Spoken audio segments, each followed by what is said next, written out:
When my sister got married, my parents left no corner untouched.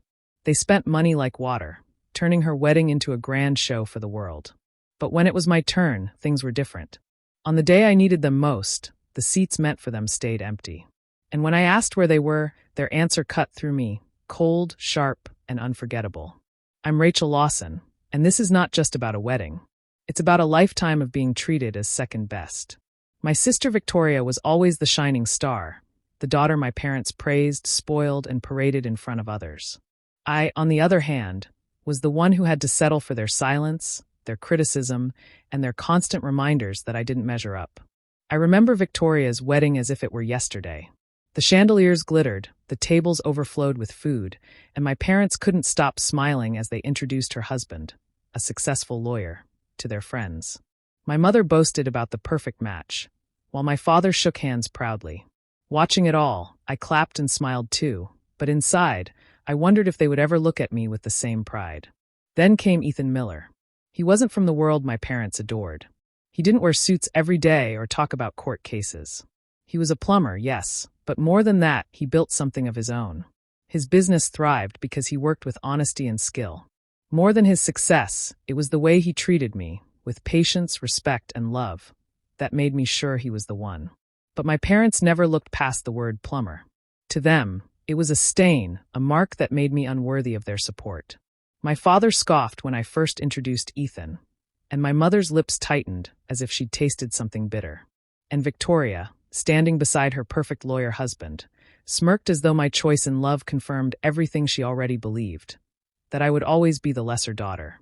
What they didn't know was that Ethan was nothing like the image they had painted. He carried a strength they couldn't see, a quiet confidence that didn't need their approval. Still, their rejection left a wound. I thought I could handle their coldness, but as the wedding drew closer, I would learn just how far they were willing to go to show me I didn't belong in their perfect world.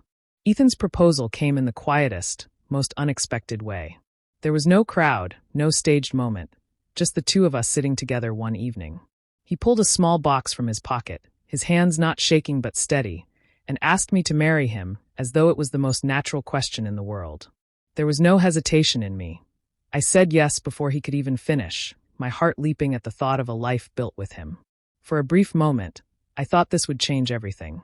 I imagined my parents would finally see him differently, not as a man defined by his job, but as someone I loved and trusted with my future. With that hope, I shared the news with them, waiting for at least a smile, a word of happiness, some sign of approval. But the response I received was nothing close to what I dreamed. My father leaned back in his chair, his voice sharp and dismissive. "You're really marrying a plumber?" he asked, as though the word itself was an insult. My mother's eyes hardened, lips pressing into a thin line before she let out a cold laugh. She didn't congratulate me, didn't hug me, didn't even ask to see the ring. Instead, she shook her head and muttered about how I was making a mistake I'd regret. I tried to explain that Ethan ran his own company, that he was not the stereotype they painted in their minds, but they didn't care. To them, his profession defined him, and by choosing him, I was lowering myself. My father made it clear he wouldn't put a cent toward the wedding. "We won't waste money on a wedding no one respectable will attend," he said, his tone final, as if his words were a punishment I had brought upon myself. Victoria was there too, and of course, she couldn't resist adding her voice to the cruelty. She laughed softly, tilting her head the way she always did when she wanted to appear superior. "So this is what you've chosen, Rachel? A plumber's wife?" she said with a mocking grin. "You really don't care about the family name, do you?" Her words weren't just meant to wound me. They were meant to remind me of her position, the favored child with the perfect husband and perfect life. Each word they spoke felt like a blow, but I refused to let them see me break. I had already said yes to Ethan, and I wasn't about to let their disdain make me question that choice. Their rejection stung deeply, yet beneath the hurt, I felt a growing determination. I would marry him without their blessing if I had to. I didn't need their money, their approval, or their applause. What I needed was the life Ethan and I were ready to build together, even if it meant leaving behind the family that never truly saw me. The days that followed the proposal were filled with lists, phone calls, and small but meaningful plans. Ethan and I decided from the start that our wedding didn't need to be big or flashy. We wanted something real, something that reflected us, not a show for others. We chose a cozy hall, simple flowers, and food that felt like home rather than a menu designed to impress. Every choice was made with care, and every detail carried a piece of our hearts. What surprised me most was how quickly Ethan's family surrounded us with support. His mother took it upon herself to arrange the centerpieces, insisting each table should feel warm and welcoming. His father offered to help with seating and decorations, making sure everything looked just right. Even his younger cousins got involved, tying ribbons and running errands with laughter filling the air. What could have felt overwhelming became joyful because of them. I had never known planning something so important could also feel so full of love. Still, a part of me couldn't shake the thought of my own family. I had already been told how little they cared for my choice, but hope is stubborn. Late one evening, I picked up the phone and dialed their number. For a moment, I almost believed they might surprise me. Instead, their voices carried the same icy tone I had heard before. My father didn't hesitate to make his stance clear. "We won't be embarrassed by this," he said flatly, as though my happiness meant nothing. My mother was no softer. "If you choose him, you choose life without us," she declared, her words cutting as if they were meant to draw a line I could never cross back over. And then came Victoria, her voice dripping with satisfaction. "Enjoy your plumber fairy tale," she sneered, as if the idea of me being happy was laughable to her. I sat there with the phone pressed to my ear, the silence between their sentences heavier than the words themselves. I wanted to argue, to beg them to see what I saw in Ethan, but I stopped myself. Nothing I said would matter. They had already made their decision. The rejection hurt more than I wanted to admit. I had imagined them sitting in the front row, watching me walk down the aisle, maybe even smiling for once. That picture dissolved in that one phone call. But as painful as it was, I also felt something else stirring in me. I wasn't going to let their absence ruin the day that was meant to mark the beginning of my life with Ethan. So I closed my notebook of plans, took a deep breath, and told myself one thing. This wedding would happen, with or without them. And as long as I had Ethan by my side, along with the family who welcomed me as one of their own, it would be enough. The morning of the wedding came with clear skies and soft light streaming through the window. The air carried that quiet kind of calm that makes everything feel possible. I slipped into my dress with steady hands, not because there were no nerves, but because I knew this was the day I had been waiting for. Around me, Ethan's family moved with cheerful energy, arranging flowers, checking food, making sure the hall looked beautiful. Their kindness wrapped around me like a blanket, and for a moment, I almost forgot the heaviness pressing at the back of my mind. When I walked into the ceremony hall, my eyes went straight to the front rows. There they were, the empty chairs I had tried not to imagine. No matter how much I had prepared myself, seeing them bare was like being reminded of every rejection, every cold word, every moment I had felt small. They should have been filled by the people who raised me, but instead they sat like silent witnesses to their absence. I forced myself to look away, holding my head high as music carried me forward. Then I saw Ethan, waiting with steady eyes and the kind of smile that could melt every doubt. In that moment, the hurt didn't disappear, but it no longer held me hostage. Step by step, I walked toward him, each stride taking me closer to the life we had chosen together. The vows we shared were not perfect speeches written to impress. They were honest, raw, and filled with promises that belonged only to us. Ethan's voice carried a strength that steadied me, and when it was my turn, I spoke from a place so deep inside me that it felt like the words had been waiting there all along. There were tears, there was laughter, and there was a silence between phrases that said more than any sentence could. Around us, his family leaned in, their faces glowing with pride. They clapped, they cheered. They reached out as though I had always belonged to them. Every touch, every smile, every whispered blessing reminded me of something simple. Love cannot be forced, but when it is given freely, it is powerful. Still, the empty seats lingered in the corner of my vision.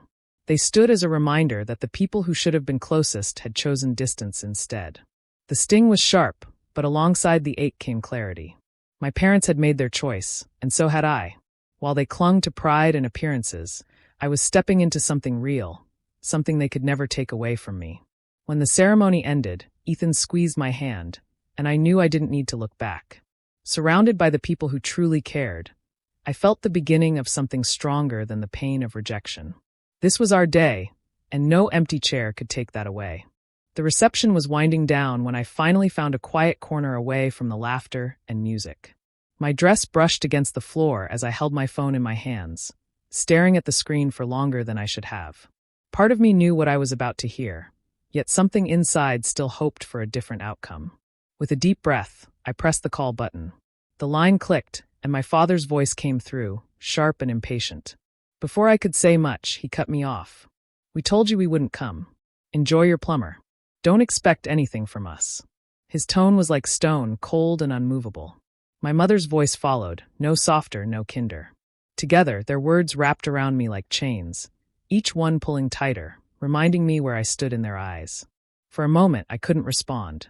The ache I had carried for weeks spread through me again, only this time it felt heavier. I had just promised myself to the man I loved. I had just spoken vows that meant the world to me. And yet my own parents could not bring themselves to share in my joy. Their dismissal was not just about a wedding. It was about me, about everything I represented to them. But as the silence stretched between us, something shifted. The sadness that had held me down for so long began to burn into something sharper. My hands stopped trembling. My breath steadied. The sting in my chest turned into heat, into anger, not the kind that made me want to scream, but the kind that made me see everything clearly. They spoke as though Ethan was nothing more than a man with a toolbox. They had never sat with him, never listened to the way he spoke about his work, about building a business from the ground up, about treating people with honesty. They never saw the long hours he put in, the way he carried himself with quiet confidence, or the way he loved me without condition. To them, he was invisible because all they cared about was status. I realized then that their rejection wasn't truly about him. It was about control. They wanted me to bend, to accept their version of life, to marry someone who looked good beside them at parties. And because I hadn't, they chose to erase me instead. I ended the call without another word. My heart was pounding, but not with despair this time. I wasn't broken anymore. I was awake. They thought they had the final say, but they didn't know Ethan, not really. They didn't know his strength, his success, or the life we were already building together. As I slipped my phone back into my bag, I told myself one thing with certainty. They might not see him now, but soon they would. And when they did, nothing would ever be the same again. Later that night, after the last guests had gone home and the hall was quiet, I sat down with my phone again. The call with my parents still echoed in my ears, their words sharp enough to cut, but instead of letting them linger, I decided to act. Without writing a message, without an explanation, I scrolled through the photos taken that day. One in particular caught my eye. Ethan standing tall in his black tuxedo, his shoulders squared, his smile calm but certain. He looked every bit the man I knew him to be. Strong, confident, and sure of himself. I pressed send. Just one picture. No caption, no plea for them to see me differently. Only an image that spoke louder than anything I could say. For a few minutes, there was silence. I set the phone down on the table and folded my hands in my lap, wondering if they would ignore it the way they had ignored me. But then the vibration started. First one call, then another, then again. My parents' names lit up the screen, flashing over and over like a signal I couldn't escape. It was almost laughable. Hours earlier, they couldn't even say congratulations. Now, suddenly, they couldn't stop trying to reach me. I didn't answer. I watched the phone buzz against the wood, each ring a reminder of how quickly appearances mattered to them. The truth was simple. Ethan wasn't just someone who fixed pipes. He had built his own business from nothing, turning it into something respected and successful. He worked hard, earned well, and carried himself with pride. That tuxedo wasn't borrowed confidence. It was who he really was, and it showed in every line of the photograph. I could imagine exactly what my parents saw when they opened the picture. Not a plumber they looked down on, but a man who looked as polished as any lawyer or banker they had ever admired. A man they could boast about if they chose to. And now, knowing them, panic had set in. They hadn't just missed my wedding. They had missed the chance to claim him as part of the family before anyone else did. The phone buzzed again, and I let it ring. For the first time in a long while, I didn't feel powerless. I hadn't begged them to change their minds, hadn't tried to twist myself into what they wanted. I had shown them the truth with nothing more than a single photograph. I leaned back in my chair and looked at Ethan across the room, laughing with his cousins as they packed away the last decorations. He caught my eye and smiled, and I knew that whether my parents ever understood him or not, I had already chosen the better side. The next morning, the calls kept coming. I ignored most of them until curiosity got the better of me. When I finally picked up, my mother's voice rushed through the line, shaky and uneven. She sounded like she had been crying, though I knew her well enough to recognize when the tears were more for show than for sorrow. "Rachel," she said quickly, "we made a mistake. We should have been there. I can't believe we missed it." Her words came out dressed in regret, but there was no warmth behind them. Then my father spoke, his tone uncharacteristically soft, almost cautious. "We shouldn't have handled things the way we did," he said, pausing as though searching for the right phrases. "Ethan seems impressive. We didn't know." It was strange hearing him speak that way, the man who never doubted his own judgment suddenly stumbling. I could sense the weight behind his words. It wasn't love or concern, but the fear of how it might look if people discovered they had turned their backs on a son-in-law who carried himself like someone of worth. Not long after, Victoria's name flashed across my phone. When I answered, her voice was lighter, almost sweet, but beneath it I heard the edge I had grown up with. "So," she said, dragging out the word, "I saw a few pictures. He cleans up well, doesn't he? What's he really like?" She spoke as though she was simply curious, but the questions came too quickly, too carefully, like she was fishing for details she could measure against her own life. Her interest wasn't sisterly. It was laced with the sharp taste of jealousy. Through it all, I kept my words short. I didn't explain, didn't fill the silence with details, didn't give them the satisfaction of knowing more than I chose to share. "The wedding was lovely," I said simply. "Yes, Ethan is doing well." My tone was calm, clipped, as though the conversation didn't matter much to me. The less I gave, the more unsettled they became. I could feel it in their pauses, the way their voices pressed for more. For years, I had been the one reaching for scraps of approval, bending myself small to fit their standards. But now everything had shifted. They were the ones uncertain, fumbling for a way back in. They wanted answers, reassurance, maybe even forgiveness, but I held all the cards. And I realized, with a quiet kind of satisfaction, that I didn't have to hand them over. I ended the calls politely but firmly, leaving them with more questions than they had before. For the first time in my life, the balance tilted in my favor, and I intended to keep it that way. Not long after those uneasy calls, another message arrived. This time it was an invitation, though not from me. My parents wanted to meet for dinner, claiming it was time to make things right. The words in their text sounded polished, almost rehearsed, like something they might have practiced before sending. For a brief moment, I stared at the screen, wondering if this was genuine. But deep down, I already knew the truth. When I showed the message to Ethan, he didn't hesitate. "Rachel, they showed you who they are. Don't forget it," he said, his voice steady, leaving no room for doubt. He didn't speak out of anger, but out of care, reminding me that false apologies were not the same as change. I nodded, realizing he was right. A dinner wouldn't heal years of disregard. It would only give them another stage to pretend. So I didn't answer. I left the message unread, sitting in my phone like an unopened letter that never deserved a reply. At first, there was silence. Then came the calls, one after another, sometimes from my father, other times from my mother. Each time the phone lit up, I turned it face down. I listened to the buzz fade into nothing, and let the quiet fill the room again. Soon, the texts began to arrive. They shifted in tone from polite to pleading. "We just want to talk," one said. Another read, "We miss you, Rachel. Let's put this behind us." But I knew those words weren't born out of love. They were born out of fear of losing their grip. I didn't type a single word back. Voicemails followed, longer, more dramatic. My mother's voice cracked with tears as she begged me to meet. My father's tone wavered between stern and sorrowful, as if he couldn't decide whether to command or to plead. Each message played out like a performance meant to draw me in. But the more they spoke, the stronger my resolve became. For the first time, I understood the power of silence. It wasn't just ignoring them, it was holding up a mirror to their choices. They had turned their backs when I needed them most, and now I was the one refusing to step forward. Every unanswered call was my way of reminding them that love cannot be switched on and off when convenient. Ethan stood by me through it all, never questioning my decision, only reminding me that protecting my peace was worth more than their approval. Together, we went on with our lives, planning our days without the shadow of their demands. Weeks passed, and their voices grew fainter in my world, replaced by laughter, by work, by love that was genuine. In choosing silence, I had finally found a way to speak louder than I ever had before. It took weeks before I agreed to see them again. Not because I believed their sudden kindness, but because I needed to face them directly, to say the words I had been holding back. The meeting was set at Victoria's house, a place designed to impress. From the driveway lined with expensive cars to the glass doors that gleamed in the sunlight, everything about it screamed of wealth. When we stepped inside, the act began. My parents greeted Ethan as if they had adored him from the start. My mother's smile was wide but stiff, my father's handshake overly firm, his tone suddenly full of admiration.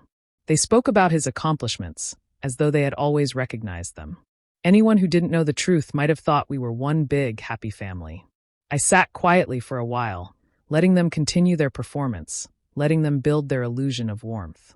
But the longer they spoke, the heavier it felt inside me. Finally, I leaned forward and asked the question that cut through their display. Where was this energy when I needed you? The room stilled. Their voices faltered. My father cleared his throat, fumbling for words that might excuse the past. We misunderstood. We didn't realize, he trailed off, his confidence slipping with each unfinished sentence. My mother quickly stepped in, her tone soft, her eyes watery. We were worried for you, Rachel. We only wanted the best. Maybe we handled it poorly, but our hearts were in the right place. Her speech was carefully crafted, but I heard the hollowness beneath it. Then Victoria broke the silence with a sharp laugh. She leaned back in her chair, her eyes flicking toward Ethan with thinly veiled envy. Well, you certainly surprised us, didn't you? Who would have thought a plumber could look so polished? Still, don't expect anyone to forget where he started. Her words carried the same sting they always had, a blend of arrogance and insecurity. I felt the heat rise in my chest, but my voice came steady. You chose status over love. You turned your backs on me when I needed you most. You missed the most important day of my life, and you'll never get that back. The weight of my words settled over the room. No one moved, no one spoke. For once, the silence belonged to me, not them. Ethan reached for my hand under the table, his touch grounding me. I didn't need to say more. I had spoken the truth, and it stood there, unshaken by excuses or false smiles. My parents looked down, my sister masked her bitterness with another smirk, but I didn't stay to hear more. When we walked out of that house, I felt lighter. They had heard me, maybe for the first time, and I no longer needed anything from them. Time passed, and the noise from my parents became background static I no longer paid attention to. Their numbers lit up my phone, their messages stacked one after another, but I didn't open them. At first, I only ignored. Later, I blocked. With one small action, their voices vanished from my screen, and with that silence came a sense of calm I hadn't felt in years. It wasn't easy to cut that cord. A part of me still remembered birthdays, holidays, the pieces of family life that should have meant something. But every memory was tied to disappointment, to being measured and found lacking. I realized I had carried that weight for too long, and letting it go wasn't loss, it was freedom. Ethan never asked me to choose between him and them. He simply reminded me that peace mattered more than pleasing people who would never be satisfied. Together, we began building a life filled with steady routines, shared laughter, and small victories that belonged only to us. We decorated our first home, cooked simple meals in a kitchen that always smelled of warmth, and planned futures without worrying about who would approve. Meanwhile, Victoria's presence lingered from a distance. She tried to act curious, calling through mutual acquaintances or dropping remarks in passing, but the edge in her tone was hard to miss. She wanted to know if Ethan truly matched the image she had seen in that single photo. And when she realized we were not only doing fine but thriving, her curiosity twisted into something harsher, jealousy. It showed in the way her questions grew sharper, her comments less disguised. But her bitterness no longer touched me. I didn't live in her shadow anymore. Our days grew brighter in the company of people who wanted nothing in return. Ethan's family, friends who felt more like siblings, neighbors who offered smiles without judgment. Every celebration we hosted was filled with genuine joy, not staged perfection. There were no heavy silences, no cutting remarks, no invisible scales weighing who was worthy. It was real, and it was enough. Looking back, I saw the pattern clearly. My parents had chosen status, appearances, and control over love. They lost me the moment they decided pride mattered more than their daughter's happiness. And though their absence still stung on occasion, the life I gained in return was worth it. I learned something simple but powerful. Family isn't defined by bloodlines or shared names. Family is made of the people who show up, who stand beside you when others walk away, who care without conditions. And as I looked at Ethan, at the world we were building together, I knew I hadn't lost a family. I had finally found one.